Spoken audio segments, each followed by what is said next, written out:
How often are you alone? Specifically, how often are you in a room alone? Ever felt watched within that period of time?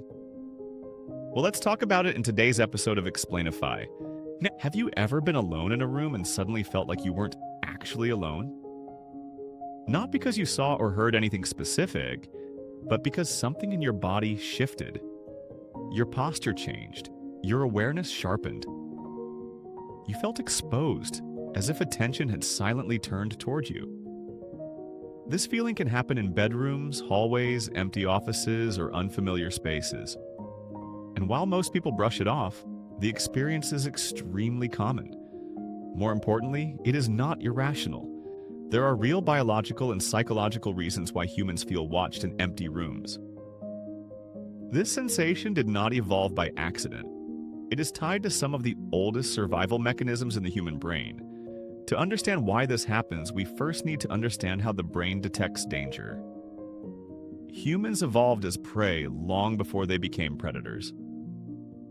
For most of our history, survival depended on detecting subtle threats before they were obvious. A delay in awareness could mean death.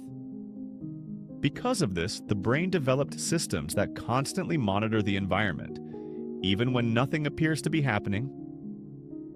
One of these systems is called unconscious threat detection. It operates below conscious awareness and constantly scans for irregularities. It looks for changes in sound, light, movement, and spatial layout. When the environment suddenly becomes quiet or empty, this system does not relax. It becomes more active. Silence is not interpreted by the brain as safety. Silence means uncertainty. In nature, environments are rarely silent unless something has disturbed them. When birds stop chirping or insects go quiet, it often indicates the presence of a predator. The human brain still carries this interpretation. When you enter an empty room and notice the absence of sound, your brain increases vigilance automatically. Another factor is peripheral vision. Humans are extremely sensitive to movement in their peripheral field. This is because predators frequently approach from the edges of perception. In low light or visually simple environments, the brain has less information to work with. When perception becomes uncertain, the brain fills in the gaps. This can create the feeling that something is present just outside of focus, even when nothing is there. Your brain does not require proof to activate caution. It requires ambiguity. Spatial awareness also plays a major role. Humans evolved in open environments with clear lines of sight. Enclosed spaces, especially unfamiliar ones, reduce predictability. Corners, doorways, hallways, and darkened areas interrupt visual continuity. These interruptions demand attention. The brain instinctively assigns potential presence to unseen areas. This is why the feeling of being watched often intensifies in rooms with multiple entrances or shadows. The more unknowns in the environment, the more active the threat detection system becomes. Psychology adds another layer. Humans are social animals. Our brains are deeply attuned to other minds. We are constantly reading body language, facial expressions, and gaze direction. When we are alone, this social processing system does not shut off. Instead, it turns inward. The brain begins simulating other people's presence. This simulation is usually harmless, but in quiet environments, it becomes noticeable. There is also a phenomenon called hypervigilance, which is heightened awareness of potential threat. Stress, anxiety, fatigue, or lack of sleep increase hypervigilance dramatically. When hypervigilant, the brain interprets neutral stimuli as meaningful. A creak becomes intentional. A shadow becomes movement. A feeling becomes a conclusion. Importantly, this does not mean someone is imagining things. It means the brain is working as designed. Darkness amplifies this effect. Humans lack biological night vision. When light drops, reliance on non-visual senses increases. Hearing becomes sharper. Sensation becomes internalized. The brain prepares for threat by heightening perception. This creates a feeling of observation, even when no observer exists. Another contributing factor is self-awareness. Feeling watched is closely linked to the sensation of being evaluated. In empty rooms, self-monitoring increases. You become more aware of your posture, movements, and thoughts. This internal attention can feel external. The brain misattributes self-awareness as observation. This is why mirrors can trigger discomfort, even in safe spaces. Seeing yourself activates social processing. Your brain treats reflections similarly to another person's gaze. Combine this with silence or darkness, and the effect intensifies. There is also an evolutionary theory involving predatory gaze. Humans are exceptionally good at detecting when they are being watched. This ability exists because direct gaze from predators often precedes attack. The brain developed specialized circuits to detect eye contact, even minimal, partial, or imagined. These circuits can activate without actual eyes present. The amygdala, a brain region involved in fear processing, plays a central role. It responds strongly to uncertainty. When the amygdala activates, it prepares the body for action. Muscles tense. Breathing changes. Attention narrows. The sensation of being watched emerges as part of this readiness state. Once activated, the feeling feeds itself. The brain asks, "Why am I alert?" It searches for explanation. When none is found, it assumes presence. This is known as a top-down interpretation. The feeling comes first, the explanation follows. Culture reinforces this effect. Stories, horror narratives, and social conditioning teach the brain that empty spaces can hide things. Even if you do not consciously believe this, the association remains. The mind is shaped by exposure, not just belief. Another overlooked contributor is auditory processing. Sound behaves differently in enclosed spaces. Small changes in echo or air movement are magnified. The brain attempts to localize sound sources. When it cannot, uncertainty increases. This creates a sense of presence without identity. The more tired you are, the worse this becomes. Fatigue weakens the brain's ability to filter irrelevant signals. Emotional regulation declines. The line between imagination and perception blurs slightly, not into hallucination, but into heightened interpretation. Importantly, this sensation is not a sign of mental illness. It is a universal human experience. Studies show that most people report feeling watched at some point in their lives, especially in unfamiliar or quiet environments. What matters is duration and intensity. Brief discomfort is normal. Persistent fear accompanied by strong belief may indicate anxiety rather than danger. So, what should you do when this feeling appears? First, ground yourself physically.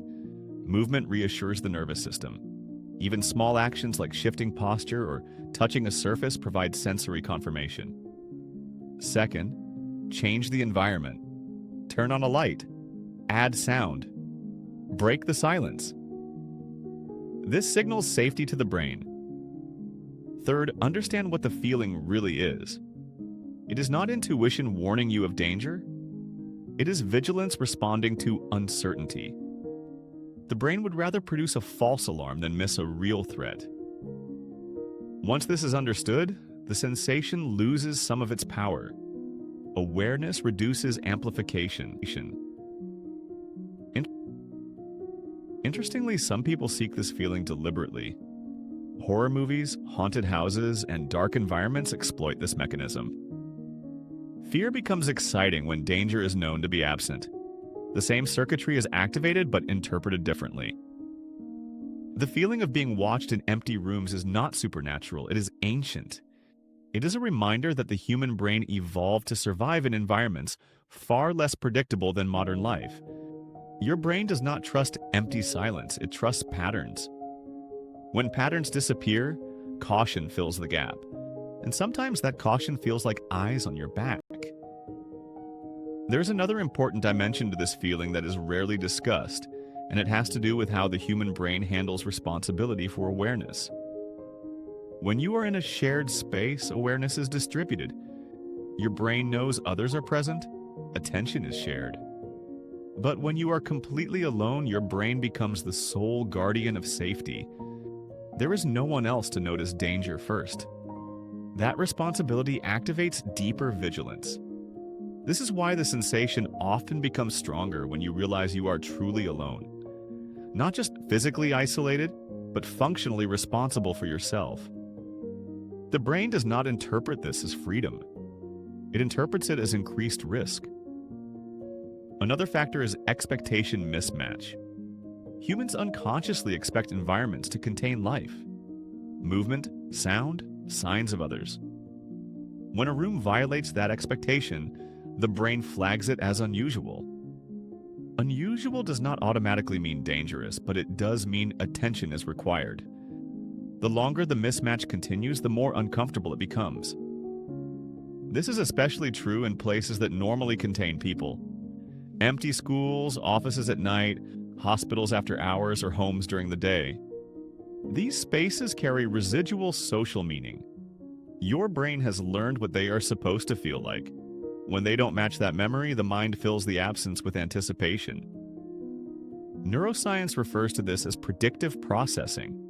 The brain constantly predicts what should happen next. When reality fails to meet those predictions, error signals are generated. Those signals increase alertness.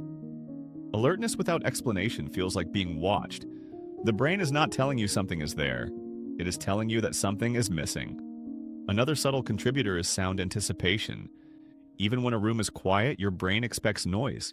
Breathing, footsteps, distant movement. When nothing happens for too long, the brain waits. Waiting increases tension. Eventually, awareness becomes uncomfortable by itself.